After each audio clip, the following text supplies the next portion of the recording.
হয় আপোনালোকে চাওক কোচ ৰাজবংশীসকলৰ দীৰ্ঘদিনীয়া দাবী জনগোষ্ঠীৰ যি জনজাতিকৰণ আৰু পৃথক কমতাপুৰৰ দাবী আমি দীৰ্ঘদিন আন্দোলন কৰি আহিছোঁ যদিও শেহতীয়াভাৱে অসম চৰকাৰে আমাক 2021 চনত অৰ্থাৎ আজি 6 বছৰ হ'ল কমতাপুৰ স্বায়ত্ত পৰিষদ দিছে।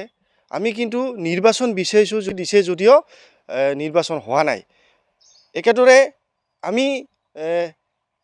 আমি সামাজিক মাধ্যমত দেখা পাইছোঁ যে বৰ্তমানৰ চিফ জীৱেশ ৰায় ডাঙৰীয়া তেওঁ যিহেতুকে অসম চৰকাৰৰ লগত তেওঁ যিহেতুকে KACৰ চিফ তেওঁ দায়িত্ব লৈ নিৰ্বাচন হোৱাৰ কাৰণে তেওঁ কিন্তু চৰকাৰৰ লগত আলাপ আলোচনাৰ মাজেৰে তেওঁ নিৰ্বাচন দাবী কৰিব লাগিছিল।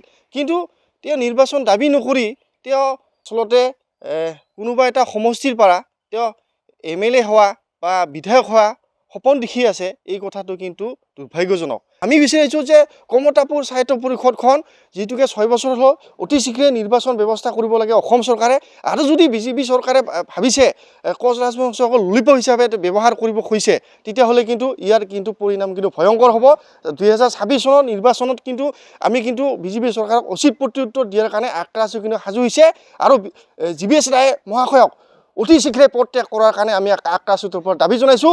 আপোনালোকে চাওক কোচ ৰাজবংশীসকলৰ দীৰ্ঘদিনীয়া দাবী জনগোষ্ঠীৰ যি জনজাতিকৰণ আৰু পৃথক কমতাপুৰৰ দাবী আমি দীৰ্ঘদিন আন্দোলন কৰি আহিছোঁ যদিও শেহতীয়াভাৱে অসম চৰকাৰে আমাক 2021 চনত অৰ্থাৎ আজি 6 বছৰ হ'ল কমতাপুৰ স্বায়ত্ত পৰিষদ দিছে।